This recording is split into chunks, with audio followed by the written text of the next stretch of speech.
د غرغښت رادیو تلویزیون درنو لیدونکو اوریدونکو او ګلالیو زده کوونکو هیله ده چې روغ او جوړ به وئ د زده کړې په کور کې خپرونې ته په خیر راغلی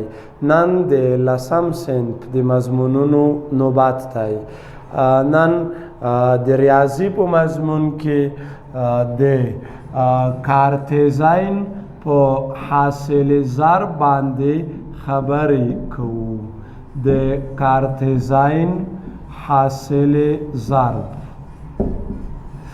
کارتیزاین حاصل ضرب په اصل کې د دوه غیر خالي سیټونو له ضربولو څخه عبارت دی یعنی که چیرې فرض کړو چې A او B دوه غیر خالي سیټونه وي A او B دوه غیر خالی سیټونه وي نو A کراس B ته د کارتیزاین حاصل ضرب وایي A کراس B د کارتیزاین د حاصل ضرب په نامه یادیږي په داسې ډول چې د دې A کراس B د سیټ هر عنصر د ایکس وای یوه مرتبه جوړوي په داسې حال کې چې ایکس شامل په A سیټ کې وي او وای شامل په B سیټ کې وي یعنی د A او که A او B دوه غیر خالي سیټونه ولرو نو د A کراس B سیټ ته د کارتیزاین حاصل ضرب ویل کیږي په داسې ډول چې د دې سیټ هر عنصر د ایکس وای یوه مرتبه جوړوي په شرط دی چې دا ایکس د اول مختصا چې دا به په A سیټ کې شامل وي او وای به په B سیټ کې شامل وي یا B کراس A ته د کارتیزاین حاصل ضرب وایي چې هر عنصر به د ایکس وای یوه مرتبه جوړوي په داسې ډول چې ایکس شامل په کوم سیټ کې وي په B سیټ کې ایکس شامل B وي او وای شامل په A سیټ کې وي دې ته د کارتیزاین حاصل ضرب ویل کیږي په دې ترتیب باندې موږ کولی شو چې دوه سیټونه په خپلو منځو کې سره ضرب کړو او د کارتیزاین حاصل ضرب یې لاسته راوړو د دې لپاره یو څه مثالونو باندې کار کوو دوه سیټونه یې فرضاً موږ ته راکړي وي څه ډول کولی شو چې د کارتیزاین حاصل ضرب ورته پیدا کړو فرض که یو مثال دی د A یو سیټ دی 0 1 2 د A په سیټ کې عناصر راکړل شوي دي 0 1 2 او د B په سیټ کې عناصر لرو چې 3 او 4 دي د B په سیټ کې 3 او 4 راکړل شوي دي څه شی پیدا کوي فرض کړئ له دې سیټونو څخه اول A کراس B پیدا کوو A کراس B مساوي کېږي اول د A سیټ لیکم 0 1 2 منځ کې د کراس علامه لیکو بیا 3 4 اوس دا چې دا سره ضربوئ مرتبې جوړې به ترې جوړوئ داسې اولا سیټ نه به 0 ولیکئ دا بل سیټ نه به 3 ولیکئ 0 3 بیا اول سیټ نه 0 دا بل نه به 4 ولیکئ 0 4 بیا دې نه اوس یو راخلو 1 3 1 3 1 4 بیا د اول سیټ نه 2 راخلو 2 3 2 3 او 2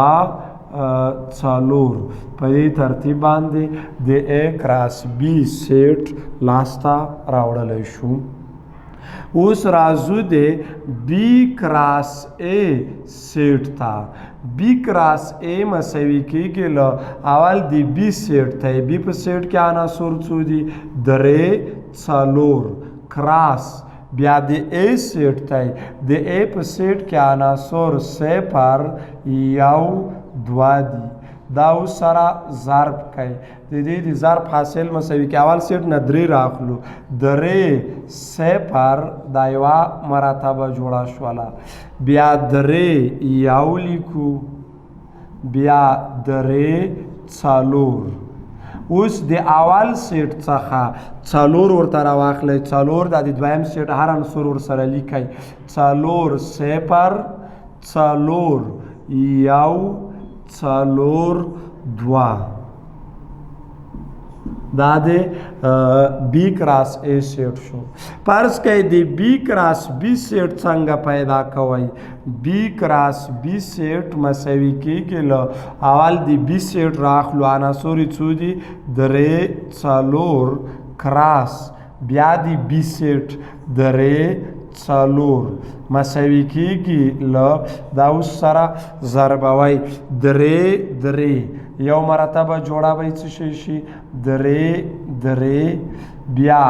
3 دا بل سیټ نه څلور ولیکئ 3 څلور بیا څلور 3 څلور 3 څلور څلور په دې ترتیب باندې د بی کراس بی سیټ لاسته راځي په ورته ډول یو بل مثال راخلو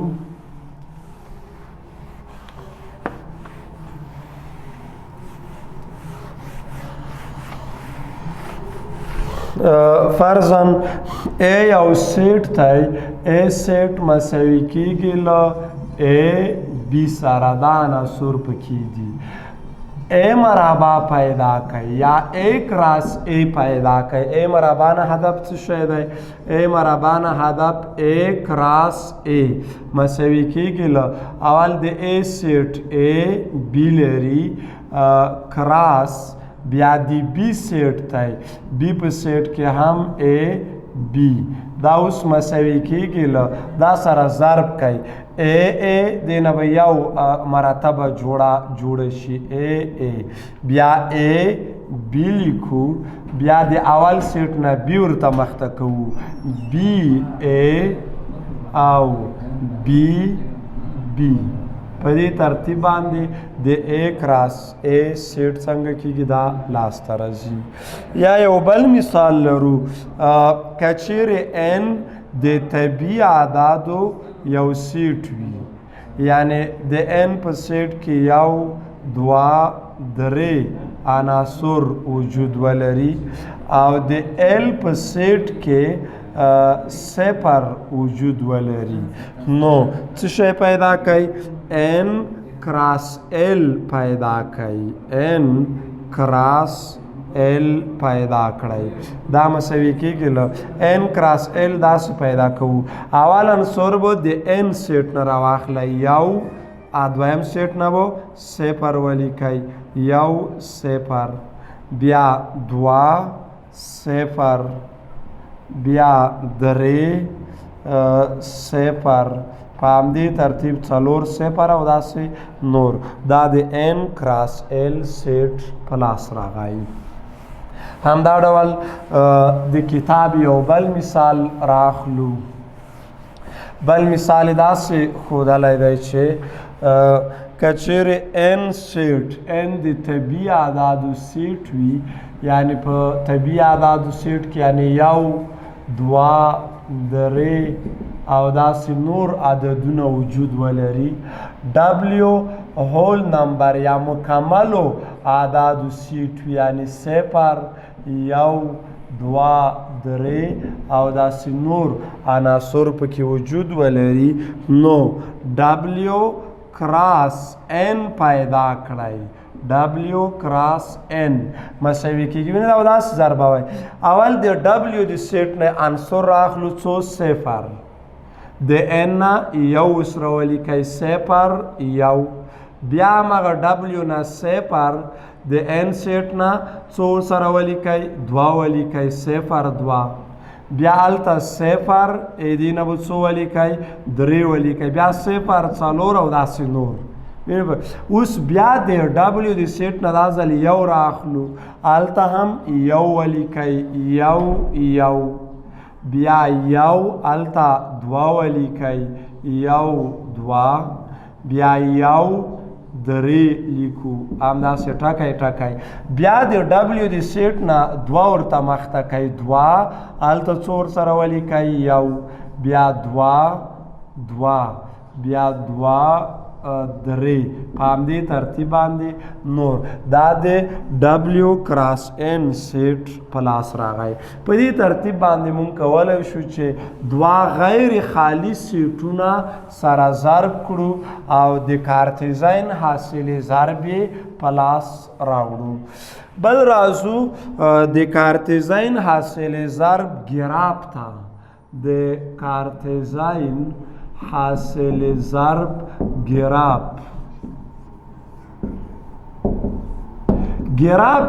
څنګه رسمولی شو د کارتیزاین حاصل ضرب گراف چې رسموي فرضاً A کراس B سیټ لرو دا د A سیټ عناصر به د x په محور باندې وټاکئ د اول مضرب عناصر د x په محور او د دویم مضرب عناصر د y په محور ټاکل کیږي او بیا د x په محور مو چې کوم عناصر ټاکلي دي په هغې باندې به داسې عمودي کرښې چې په x محور باندې عمود وي رسم کوي او د y پر محور مو چې کوم عددونه ټاکلي وي پر هغوی به هم عمودي کرښې چې د y په محور عمود وي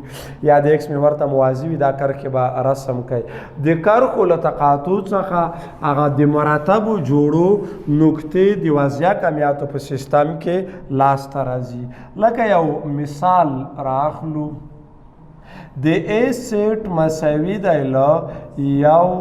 دوه درې او B سیټ فرض کوئ مساوي دی له څلور پنځه سره A کراس B او B کراس A پیدا کوي او ګراف یې رسم کوي وینئ A کراس B چې پیدا کوئ A کراس B مساوي کېږي اول د A سیټ نه عنصر راخلو یو د دویم نه به څلور ورسره ولیکئ یو څلور بیا د اول سیټ نه یو د دویم سیټ نه پنځه ولیکئ یو پنځه بیا بل سیټ نه دوه ورته مخته کوئ دوه څلور دوه پنځه بیا د اول سیټ څخه درې ورته مخته کوئ درې څلور درې پنځه دا د A کراس B سیټ شو فرضاً غواړو چې د A کراس B د سیټ ګراف رسم کو ګراف یې د وضعیه کمیاتو په سیستم کې داسې رسمولی شو دا فرض کوئ د x محور شو او دا د y محور دی دلته اوس اول سیټ A کراس B کې A اول سیټ دی د اول سیټ عناصر به د x په محور نه وټاکئ x په محور باندې یو دوه درې وټاکئ د x په محور باندې فرض کوئ دا یو دا دوه شو او دای درې دی په دې باندې به داسې عمودي کرښې تېرې کوئ په دې نه داسې عمود خطونه وباسئ یو باندې همداسې په دوه عدد نه او په دریو باندې بیا د B سیټ ته راځو د B په سیټ کې څلور او پنځه دي فرض کوئ دا یو دوه درې دی څلور عدد او دی څو دی پنځه دی په دې نه به داسې کرښې تېرې کوئ په څلور بله داسې پنځه اوس دغه کرښو چې کومو ځایونو کې تقاطع وکړله دا تقاطع نقطې ګراف راښیي وینئ یوه دا نقطه حاصله شوله دا یو څلور نقطه شوله دا یو پنځه نقطه ده دا نقطه وګورئ دوه څلور دوه او پنځه درې څلور درې پنځه دغه نقطې به داسې تورې کوي دا څه شولو دا د A کراس B هغه راښیي ګراف راښیي دغه شپږ نقطې وینې دا یو څلور یو پنځه دوه څلور دغه نقطې دلته ټولې څنګه شولې دا د قایمو مختصاتو په سیستم کې په لاس راغللې فرض کې همدغه مثال په نظر کې نیسو دا ځل B کراس A پیدا کوو B کراس A په نظر کې ونیسئ B کراس A پیدا کوو او ګراف یې رسموو B کراس A مساوي کېږي له اول عنصر د B نه راخلو څلور هلته به یو ولیکئ بیا څلور دوه لیکو بیا څلور درې. اوس د بي سیټ 15 ورته مخته کوو. 15 1 15 2 او 15 3 دا د بی کراس ا سیټ شولو. اوس ایلی ګراف دلته رسمو پام ورته وکئ. ګراف یې داسې رسمو دا د ایکس محور شو او دلته د وای محور لرو. اول نقطې ته راځو 0 دلته بي سیټ به اوس د ایکس په محور وټاکئ. اول سیټ همیشه په افقي محور ټاکئ. بي په سیټ کې 4 او 15 دي که نه، دا 1 2 3 دی 4 او دلته څو لرو 15 لرو. 4 او 15 دې باندې داسې کرښې وباسئ چې د ایکس پر محور باندې عمود وي 4 او 15 باندې. اوس د ا سیټ ته ا په سیټ کې 1 2 3 دي، دا 1 دلته 2 لرو، دې ځای کې 3 دي. په دې نه داسې افقي کرښې تیروو 1 2 او 3. دغه کرښې افقي او عمودي کرښې چې کومو ځایونو کې یو بل سره قطع کوي دا د تقاطع نقطې پیدا کوو د ګراف شولو. دا نقطې یعنې په دې نقطه کې 4 1 دا نقطه دا پر 4 2 شوله 4 3 په دې ترتیب باندې د بي کراس ا ګراف څنګه کیږي دا لاسته راځي. یو بل مثال په کتاب کې ښودلی دی د ګراف په رسمولو کې ښودلی دی. فرض کئ ا یو سیټ دی، ا سیټ مساوي کیږي له ایکس سره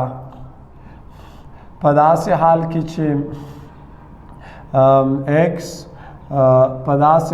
چې ایکس شامل دی په آر یعنی حقیقي عددونو کې.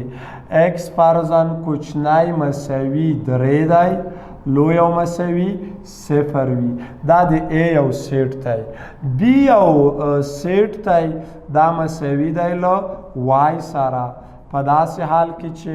وای شامل په حقیقي عددونو کې وي. وای کوچنی مساوي 2، لوی مساوي 0 وي. دا د ا او بي 2 سیټونه دي. اوس په دې سیټونو کې څه ډول کولی شو چې عناصر په هغه دا د ا کراس بي په ګراف کې یا شکل کې وښیئ. د ا کراس بي سیټ ګراف رسم کړئ. وینئ ا په سیټ کې حقیقي اعداد دي له 0 نه تر څو پورې تر 3 پورې، لکه دا 1 دا 2 دا 3 خو حقیقي اعداد دي. حقیقي اعداد چې شول دا ټول پکې راځي، یعنی 0 نه 3 پورې هر عدد پکې راځي. دا ځکه حقیقي عدد کې خو ټول نسبتي او غیر نسبتي اعداد شامل وي. او د بي په سیټ کې له 0 نه تر 2 پورې دا 2 وکړئ 0 نه 2 پورې ټول اعداد شامل دي. نو دې ګراف نه داسې یو مستطیل ډوله شکل لاسته راځي. دا ټول شکل د دې ا کراس بي څه شی ښیي؟ ګراف راښیي. یعنې دغه مستطیل چې دی دا د ا کراس بي څخه عبارت دی یا د ا کراس بي ګراف. ځکه دا حقیقي عددونه که دا د نقطې په شکل نه باندې نه ښیي، حقیقي عدد په دې کې ناطق او غیر ناطق ټول عددونه شامل دي. ګرانو زده کوونکو د نن ورځې د 10م صنف د ریاضي درس تر همدې ځایه.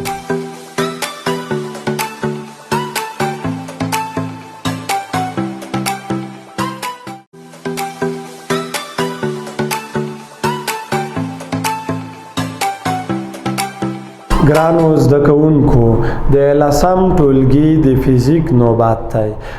نن په فزیک کې مستوي هنداره باندې خبرې کړې وې تیر ساعت کې. نن په مطلقي هندارو باندې خبرې کوو. مطلقي هندارې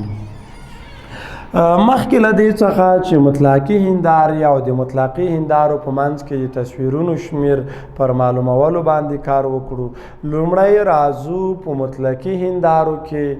د وارده وړانګې او بهر ته وتونکې خروجي وړانګې د بدلون زاویه مطالعه کوو. د وارده وړانګې او بهر ته وتونکې منعکسه وړانګو ترمنځ زاویه. د دې وړانګو په منځ کې یوه زاویه جوړیږي. د دې زاویې په بدلون باندې خبرې کوو. دلته یو فارمول دی. دې فارمول په ثبوت باندې به کار کیږي. باید دې فارمول ته ډېر متوجه شئ، پام ورته وکړئ، ځکه دې فارمول ثبوت به لږ مشکل وي که دغه ځکه کتاب کې داسې ښه نه دی ترسره کړی. دا فرض کئ مطلقي هندارې لکه دوه هندارې دي په یوه زاویه باندې مو سره کېښودلې دي. فرض کئ د نور وړانګه دلته راځي، د نور وړانګه داسې واردېږي، په دې اوله هنداره باندې د نور وړانګه لګېږي، له دې ځای نه وړانګه انعکاس کوي. کله چې دا وړانګه انعکاس وکړي نو په دا دویمه هنداره باندې وړانګه واردېږي. د دویمې هندارې له سطحې نه وړانګه بهر ته منعکس کیږي، بهر خواته انعکاس کوي. دلته که یو دې وړانګې ته که اوس امتداد ورکړو، دغه اوله وارده وړانګه دې ته امتداد ورکوي، او دا بهر ته وتونکې خروجي وړانګه ده یا منعکسه وړانګه چې دا بهر ته وتله دې ته امتداد ورکوي. دواړو په منځ کې وینئ دا یوه زاویه جوړېږي. دې خواته دغې زاویې ته بیتا زاویه که وویل شي. دا زاویه هدف ته وینئ دا یعنې دا بیتا زاویه مونږ ته دا راښیي چې وارده وړانګه له خپل مسیر نه څومره کږه شوې ده، څومره بدلون پکې راغلی دی. دې ځای کې که یو دا د هندارو ترمنځ زاویه که په تیتا باندې وښیو، دلته یو نارمل ورباندې رسم کوي. نارمل سره دا زاویه په پی باندې ښودل شوې ده، پای یا پی باندې، دې ته هم پی ووایو ځکه د انعکاس د قانون له مخې دا سره مساوي وي. دا ټوله نارمل خو عمود وي، نو دغه زاویه به 90 منفي پی شي. دا زاویه 90 منفي پی ده. دې زاویې ته الفا وایو، دې زاویې ته ګاما وایي، ګاما زاویه کتاب کې وایي او ګاما ده. دا ا نقطه ده، دا ټکی دغه نقطه په بي باندې ښیو او دې نقطې ته سی نقطه وایو. دا زاویه چې ګاما وي دا هم له ګاما سره مساوي کیږي، ځکه دلته که تاسو دې ته امتداد داسې ورکوئ دې متقابل براز زاویه جوړېږي، بیا د بلې ګاما سره هم مساوي کیږي. دا همدې ترتیب باندې دې زاویې ته که راشئ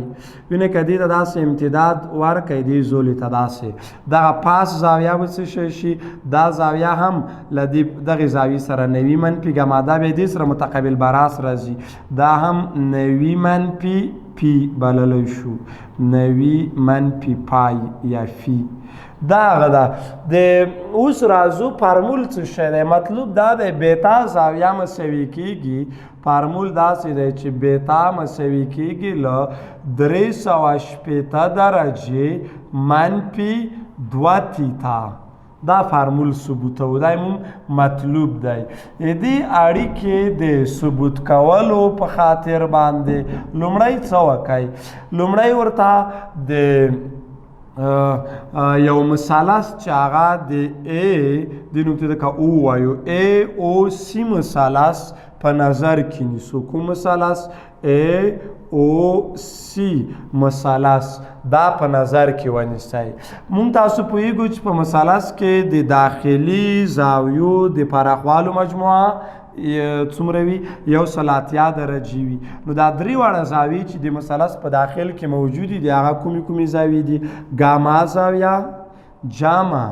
تیتا جمع 90 منفي پی. د دې درې واړو زاویو مجموعه مساوي کیږي څو سره؟ 180 درجو سره. اوس په دې کې ګاما که همدلته پرېږدو ګاما مساوي کیږي له دا نور هغې خواته واړوو 180 درجې منفي تیتا منفي 90 درجې دا به مثبت پی شي. دې کې اوس اختصار وکئ دا بیا مساوي شي له یو دې نه به ګاما زاویه پیدا شي. ګاما مساوي کیږي له 180 منفي 90 به 90 درجې منفي تیتا جمع څه شی جمع پی دې ته فرض کوي اوله رابطه وایو دا یې ګاما زاویې قیمت شو له بلې خوا راځو د A B C مثلث په نظر کې نیسو A B C دا مثلث په نظر کې ونیسئ د ABC په مثلث کې هم د درې واړو زاویو مجموعات څومره کېږي 180 درجې کې یعنی الفا زاویه جمع دا ټوله زاویه وینې دا یوه زاویه 90 منفي پي ده دا بله نو ټوله زاویه به څومره شي ټوله زاویه به 2 ضربې 90 منفي پي 2 ضربې 90 منفي پي جمع 2 ګاما دا ټوله زاویه به څومره شي دا 2 ګاما مساوي کېږي له 180 درجو سره الفا جمع 2 ضربې 90 180 درجې منفي 2 پي جمع 2 ګاما مساوي کېږي په 180 درجې 180 به له دواړو خواونه لرې کړو الفا به مساوي شي دا هغې خواته ولیږئ الفا مساوي کېږي له 2 پي منفي 2 ګاما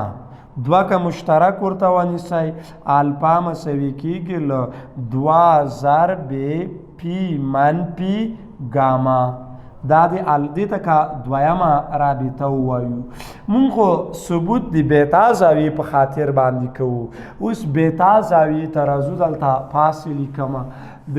بیتا زاویه مساوي کېږي له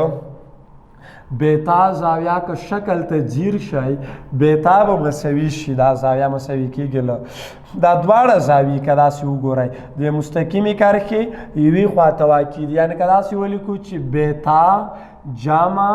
الفا مساوي کېږي 180 درجې له دې ځای نه د بیتا زاویه مساوي کېږي له 180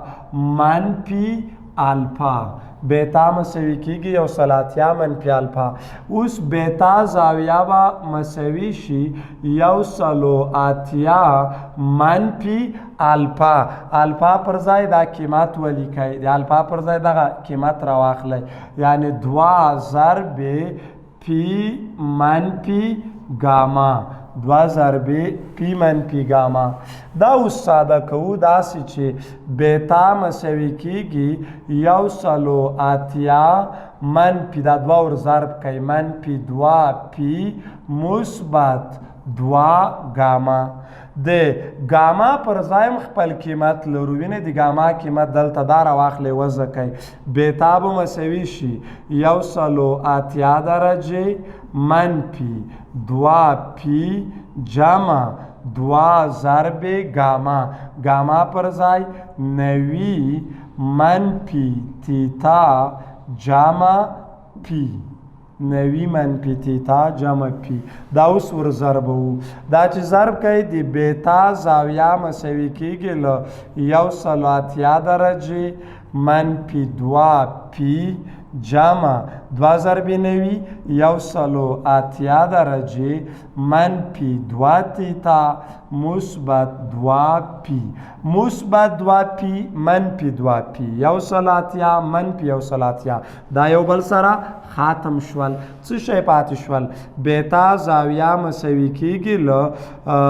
څه شي سره وبښئ 180 2 پي 2 پي ختمیږي 180 نه دي ختم شوي دا ورسره جمع شي 180 جمع 180 به څو شي دا به 360 درجې 360 منفي 2 تیتا دا یې رابطې ثبوت شولو 360 منفي 2 تیتا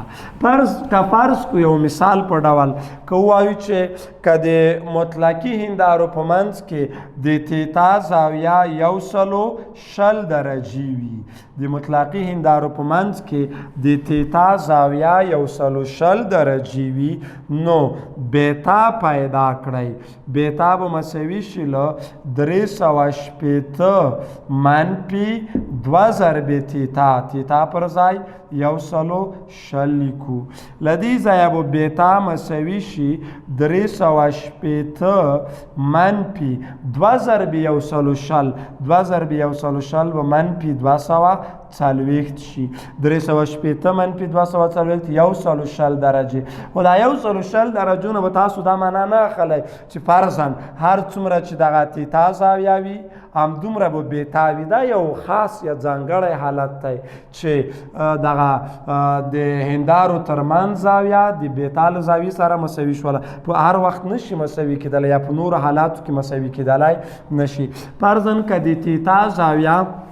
90 درجې وي د هندارو په منځ کې تیتا مساوي څو سره وي 90 درجو سره مساوي وي نو بیتا زاویه څه ډول پیدا کولی شو؟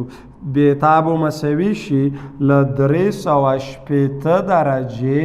منفي 2 تیتا 2 ضربې تیتا پر ځای 90 درجې لیکو نو بیتا مساوي کېږي له 360 منفي 2 ضربې 90 180. دا به مساوي شي 380 نه چې 180 منفي شي مساوي کېږي 180 درجې. بیتا زاویه به 180 درجې شي او دا معنی چې وړانګه سیده ووځي خپل جهت ته تغییر نه ورکوي. ګرانو زده کوونکو د 10م صنف د فزیک درس تر همدې ځایه